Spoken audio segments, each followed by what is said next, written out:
Un cordial saludo. El día de hoy vamos a hablar de disgrafía o trastorno de la expresión escrita. La escritura implica acciones organizadas precisas que permiten representar de manera simultánea las características fonológicas, semánticas, sintácticas y pragmáticas del lenguaje oral. La escritura de textos implica una gran variedad de conocimientos, habilidades y capacidades, por lo que es difícil alcanzar un dominio óptimo de este. La disgrafía o trastorno de la expresión escrita, según el DSM, hace parte del grupo de trastornos del aprendizaje. Se caracteriza por una combinación de deficiencias en la capacidad del individuo para componer textos escritos, manifestados por errores gramaticales o de puntuación, en la elaboración de frases, organización pobre de los párrafos, errores múltiples de ortografía y una grafía excesivamente deficiente. En la actualidad, la etiología de los trastornos del aprendizaje incluye la consideración de factores intrínsecos, genéticos o factores ambientales. El trastorno de la escritura con frecuencia persiste aún cuando estos niños estén ya cursando la escuela secundaria y ocasionalmente se puede observar en niños mayores o en adultos. En neuropsicología del desarrollo infantil, Rosselli, Matute y Ardila consideran la disgrafía como una alteración del aprendizaje de la escritura derivada de dificultades en uno o varios de los procesos neuropsicológicos que intervienen en la producción escrita. Arango, Rivera y Olavarrieta, 2017, destacan su idea central en que la disgrafía es un trastorno de origen neurobiológico y del desarrollo. Semruth, Klickeman y 2011 explican la disgrafía como una alteración del lenguaje escrito en la que existen dificultades para producir textos escritos debido a deficiencias en la integración de procesos motores, lingüísticos y ejecutivos. Arnedo, Montes, 2015, abordan la disgrafía desde la neuropsicología cognitiva de la escritura. La consideran una alteración de la producción escrita ocasionada por el funcionamiento inadecuado de alguno de los mecanismos responsables de transformar el lenguaje en escritura. Matute distingue 7 subsistemas específicos. El dominio de ellos permite al escritor realizar el trazo gráfico, la composición gráfica de la palabra incluyendo aspectos ortográficos, la separación entre las palabras, el acento ortográfico, la puntuación, la gramática y la coherencia de los textos. A su vez, Rosselli explica que escribir supone varios niveles de procesamiento. El nivel lingüístico. En la percepción y comprensión del mensaje a ser escrito participan la corteza cerebral auditiva primaria de ambos hemisferios, la corteza cerebral asociativa del hemisferio izquierdo, es decir, el área de Wernicke, y para la comprensión de mensajes visuales participan las áreas occipitales, visuales primarias y visuales asociativas específicas.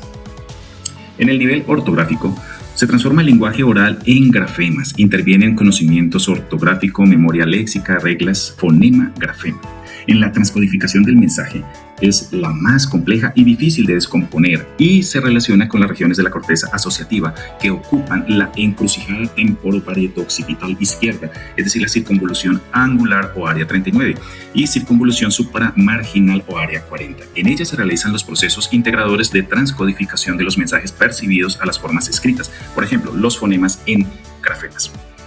El nivel motor es el responsable de formar letras, controlar presión del lápiz, direccionabilidad, velocidad, tamaño, continuidad del movimiento. En el acto motor o gesto gráfico, el cual requiere la transferencia de la información recabada en las dos etapas anteriores por las áreas sensoriales a través de la corteza motora frontal asociativa, cuya región más importante es el área de Broca. Finalmente, el mensaje se transmite a la corteza motora primaria para concretar el movimiento. En el nivel ejecutivo, las funciones ejecutivas supervisan planificación, autocorrección, monitorización, revisión del texto, organización espacial. Interviene principalmente la corteza frontal, prefrontal, dorso, lateral. Teorías explicativas de la disgrafía. Se presentan 4 modelos que explican la disgrafía desde diferentes perspectivas.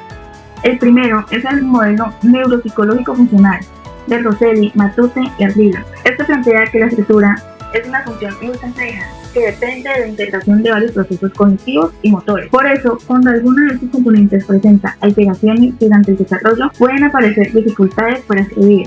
El segundo es el modelo neurocognitivo de procesamiento de la escritura. Según este modelo, escribir requiere coordinar al mismo tiempo procesos lingüísticos, motores, funciones ejecutivas, es decir, todos deben trabajar de manera integrada para que la escritura sea adecuada. El tercer modelo es el cognitivo de doble ruta y neuroanatómico de Arnedo y colaboradores.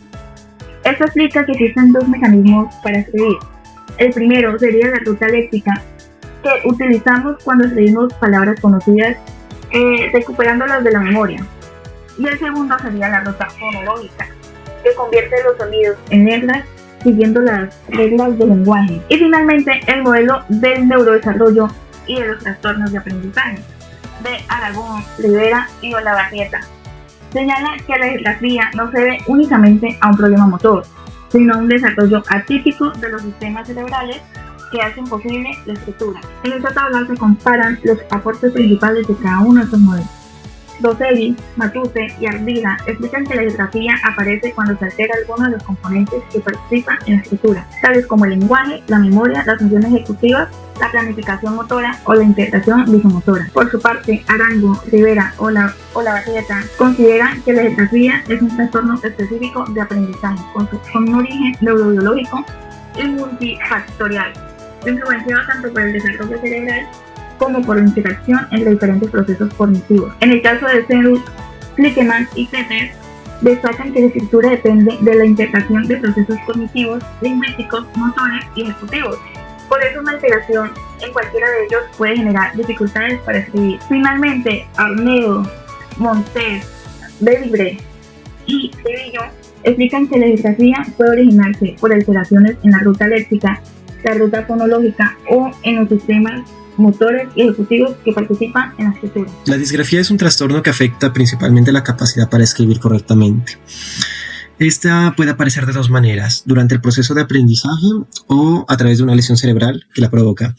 Conocer sus tipos y variantes es muy necesario para conocer todas las dificultades que pasan las personas que tienen este trastorno y también para dar una adecuada diagnosticación temprana que puede ayudar bastante a las personas que lo sufren. En esta parte me gustaría hablar de cada uno de los tipos de disgrafía para que tengamos un mejor conocimiento de cada una de ellas.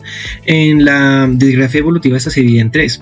La primera es la disgrafía evolutiva fonológica, donde existen dificultades para convertir los sonidos en letras. Los niños tienen problemas para escribir palabras nuevas o pseudopalabras, aunque suelen escribir bien las palabras que ya conocen. En la segunda comenzaría la disgrafía evolutiva superficial, que afecta la memoria ortográfica. El niño escribe las palabras como las escucha, pero presenta errores ortográficos en aquellas que son palabras con una ortografía más irregular. En la tercera podemos encontrar la disgrafía evolutiva mixta, que esta sería una de las más complejas porque afecta tanto la ruta fonológica como la ortográfica, generando dificultades para escribir palabras conocidas, desconocidas y pseudopalabras. En cuanto a la disgrafía adquirida, esta también se divide en tres. La primera sería la disgrafía adquirida fonológica, que aparece después de una lesión cerebral y dificulta convertir los sonidos en letras, por lo que las personas tienen problemas para escribir palabras nuevas o pseudopalabras.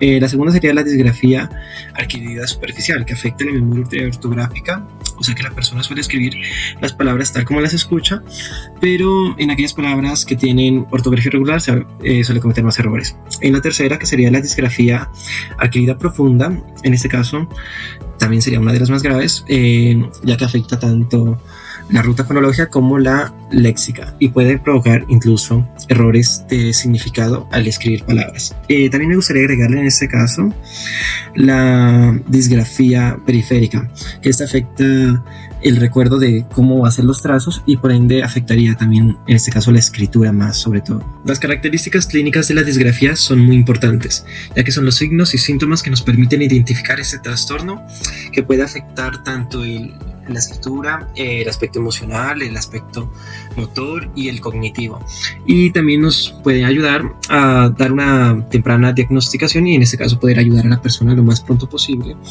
para que pueda solucionar al menos parcialmente este problema. Características clínicas podemos encontrar una dificultad motora, así como una mala postura a la hora de escribir, un agarre inadecuado del lápiz o del lapicero, rigidez en las manos y lentitud a la hora de escribir.